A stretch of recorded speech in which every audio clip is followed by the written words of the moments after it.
بچوں کو ایسی تعلیم دو جب تک کہ بچہ قرآن کریم نہ سیکھ لے، قرآن کریم اس کو پڑھنا نہ آ جائے، اس وقت تک کسی اور کام میں اس کو مت ڈالو۔ ہمارے ہاں الحمدللہ مسلمانوں کی تاریخ یہ ہے کہ سب سے پہلی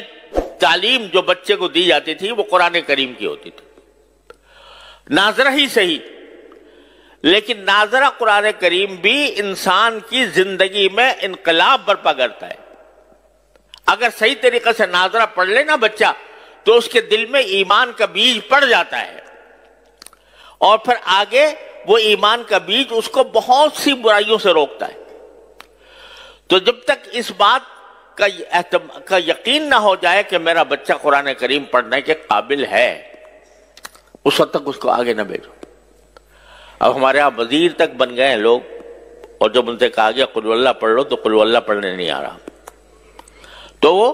در حقیقت یہ اس لیے کہ ہم نے ہمارے ذہن سے دین کی تعلیم و تربیت کی اہمیت ہی ختم ہو گئی۔ ہمارے دل میں اس کی اہمیت ہی نہیں ہے کہ ہمارا بچہ جو ہے وہ دین کی معلومات، دین کا علم حاصل کرے۔ نہ صحیح، ٹھیک ہے، ہم نے یہ نہیں کہتے کہ آپ ہر ایک کو عالم دین بناؤ، ہر ایک کا عالم دین بننا بھی فرض نہیں ہے کہ آپ پورا درس نظامی پڑھاؤ 8 سال تک، لیکن اگر کم از کم جو انسان کے ذمہ فرض عین ہے اس کا علم تو بچے کو ہر حال میں ہونا چاہیے، اور اس کے لیے کسی ایسی درسگاہ، الحمدللہ اب ایسی درسگاہیں موجود ہیں جس میں جو دنیاوی تعلیم کہلاتی ہے وہ بھی الحمدللہ اس میں پڑھائی جاتی ہے، اور اس کے ساتھ ساتھ اس کو مسلمان بنانے کی بھی فکر ہوتی ہے، اس کو دینی معلومات بھی فراہم کی جاتی ہے۔ ایسی درسگاہوں کے اندر اس کو بھیجو۔ جب تم خود ایسے درسگاہوں میں بھیج دو گے جہاں پر الحاد اور بے دینی کا چرچا ہے تو پھر وہ اس کی ذمہ داری تمہارے اوپر عائد ہوتی ہے کہ تم نے ایسی جگہ بھیجا کیوں۔ اور دوسری بات یہ کہ اگر فرض کرو کہ کوئی بچہ آپ نے کسی درسگاہ میں بھیجا، کسی اسکول میں بھیجا، وہاں پر دین کی معلومات اس کو حاصل نہیں ہو رہی، دین کا علم اس کو حاصل نہیں ہو رہا، تو کم از کم اتنا تو کر لو کہ اپنے گھروں کے اندر تھوڑا سا وقت اپنے بچوں کے ساتھ ایسا نکالو جس میں کچھ دین کی معلومات بچوں کو فراہم کی جائیں۔ کم از کم سیرت طیبہ، نبی کریم صلی اللہ علیہ وسلم کی سیرت طیبہ سب مل کر گھر والے بیٹھ کر تھوڑا سا وقت نکال کر اس میں پڑھیں۔ اس سیرت طیبہ میں نبی کریم صلی اللہ علیہ وسلم کے حالات زندگی بھی ہیں، اس میں نبی کریم صلی اللہ علیہ وسلم کے اخلاق بھی ہیں، آپ کی معاشرت بھی ہے، آپ کے سکھائے ہوئے آداب بھی ہیں، وہ سارے کے سارے اکٹھے بیٹھ کر پڑھیں۔ اس میں کیا مشکل کام ہے؟ رات کو تھوڑا سا وقت سونے سے پہلے اپنے سارے بچوں کو جمع کر کے، اور اس میں خود نبی کریم صلی اللہ علیہ وسلم کی سیرت طیبہ کی کوئی کتاب پڑھ لو سب بیٹھ کے، اور اس کے اندر نبی کریم صلی اللہ علیہ وسلم کی سنتیں بھی اس میں بیان ہوں گی۔ ایک کتاب ہے اسوہ رسول اکرم صلی اللہ علیہ وسلم، میرے شیخ حضرت عارفی قدس اللہ تعالیٰ سرہ کی کتاب ہے، وہ سامنے رکھ لو، اس کو تھوڑا تھوڑا کر کے پڑھو اور سب اس کو سنیں، اس کو سمجھے، تو کم از کم گھر کے ماحول کے اندر ایک ایسا مدرسہ قائم ہو جائے گا، اور یہ اصل مدرسہ ہے۔